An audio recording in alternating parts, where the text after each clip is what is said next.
टिक टाकर सना यूसुफ के जो मुबैना कातिल है उसको आज पुलिस की जानिब से शिनाख्त परेड का अमल जो है वो मुकम्मल होने पर आज अदालत के अंदर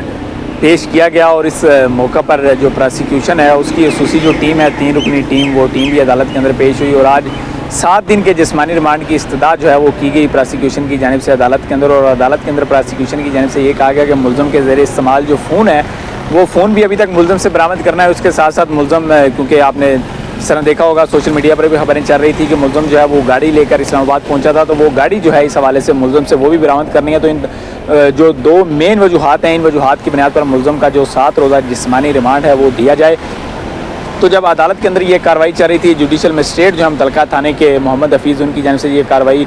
जब चल रही थी, प्रोसिक्यूशन की जानिब से अपने जो दलाइल हैं वो तकरीबन दे लिए गए थे। तो इसके बाद अदालत की जानिब से पूछा गया कि मुलज़म कहाँ है, तो इसके साथ ही मुलज़म, क्योंकि अदालत में पीछे खड़ा था, वो आगे बढ़ा और उसने बताया जी कि मैं मुलज़म हूँ। तो उसके बाद जो अदालत है उसकी जानिब से मुलज़म से ये कहा गया कि तुम अपनी सफाई के अंदर कुछ कहना चाहते हो। तो उसकी जानिब से ये अदालत के अंदर ये जज साहब को ये कहा गया कि मैं ये प्रोसिक्यूशन की जानिब से जो रिमांड मेरा लिया जा रहा है मोबाइल फ़ोन के लिए, तो मेरा मोबाइल फ़ोन जो है वो पहले ही मैंने इनके हवाले कर दिया और दीगर जो बातें बताई गई हैं वो तमाम तर बातें भी मैं इनको बता चुका हूँ। तो इसलिए मेरा जो रिमांड है उसकी रिमांड की ज़रूरत नहीं है। और ये बातों का कहने का मकसद जो है मुलज़म का वो यही था। और इस मौका पर अदालत की जानिब से मुलज़म से ये भी पूछा गया कि क्या तुम्हारे पास जो है वो कोई तुम्हारा वकील है या अदालत के अंदर पेश हुआ है, या तुम अपना वकील करना चाहते हो, या तुम्हें सरकारी वकील जो है वो करके दिया जाए। तो इस पर भी जो मुलज़म है वो पहले तो खामोश रहा, फिर उसके बाद उसकी जानिब से ये कहा गया कि ये तमाम तर मामला जो है वो मेरी फैमिली देखेगी। तो इस हवाले से मेरा तो, क्योंकि मैं तो जेल में था, तो मेरा अपनी फैमिली से जो है वो रब्ता नहीं हो सका। इसके बाद अदालत की जानिब से ये हिदायत की गई प्रोसिक्यूशन को कि इसकी फैमिली से जो है वो इसका रब्ता करवाया जाए, या उन तक पैगाम जो है वो जो भी कानूनी तरीक़ाकार है वो रब्ता करवाया जाए, ताकि वकील करना है, कौन सा वकील करना है या सरकारी वकील करना है, तो वो अगली पेशी पर ये तमाम तर मामला जो हैं वो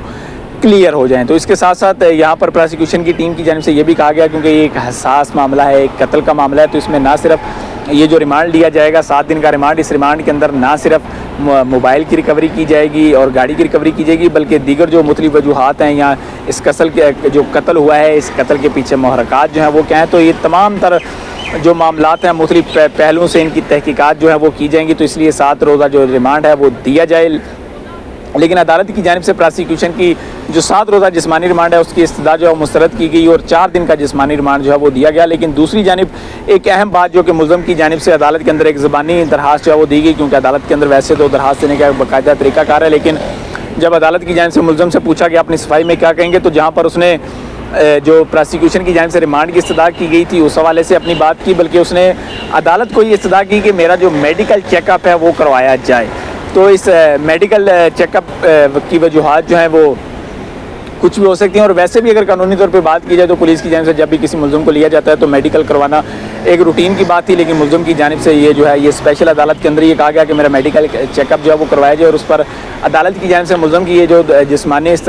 जो ज़ुबानी दरखास्त थी ये दरखास्त भी मंजूर की, बल्कि इसको बाकायदा तौर पर जो तहरीरी आर्डर जारी किया गया है जज जो जुडिशल मजिस्ट्रेट हैं और सिविल जज मोहम्मद हफीज़, उनकी जानिब से जो तहरीरी आर्डर आज की समात का जारी किया गया है, और तो उसमें इस मेडिकल के हवाले से मुलज़म की जो दरखास्त है इसको बाकायदा तौर पर उस फैसले का हिस्सा जो है वो बनाया गया। और यही कभी इम्कान है कि मुलज़म के मेडिकल की जो रिपोर्ट है वो भी अदालत के अंदर जो है वो आज पेश की जाएगी। तो अगर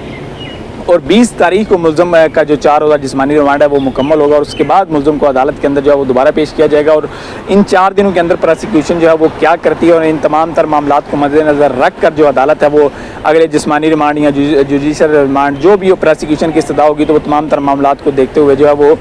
इस पर फैसला करेगी। जबकि शिनाख्त परेड की अगर बात की जाए जो कि चंद रोज़ कबल 13 तारीख को अडयाला जेल के अंदर हुई थी, तो इस शिनाख्त परेड के अंदर 2 ख़वातीन हैं,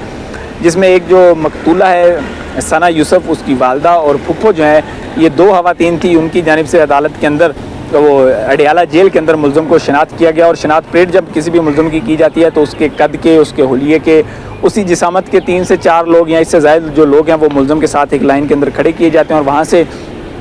इन दोनों जो ख़वातीन हैं, इन ख़वातीन को ये कहा गया कि आप शनाख्त जो है वो करें कि मुबैना तौर पर, क्योंकि ये दोनों ख़वातीन मौके पर मौजूद थी, तो आप बताएं कि कौन शख्स था जिसने वहाँ पर सना यूसुफ को कत्ल किया। तो उसके बाद जो है वो उन्होंने पहचाना कि ये जो उम्र हयात है और वो दुरुस्त शिनाख्त परेड हुई, जिसके बाद आज उसको दोबारा अदालत के अंदर पेश किया गया। तो इस शिनाख्त परेड का एक कानूनी मरहला जो है वो पहले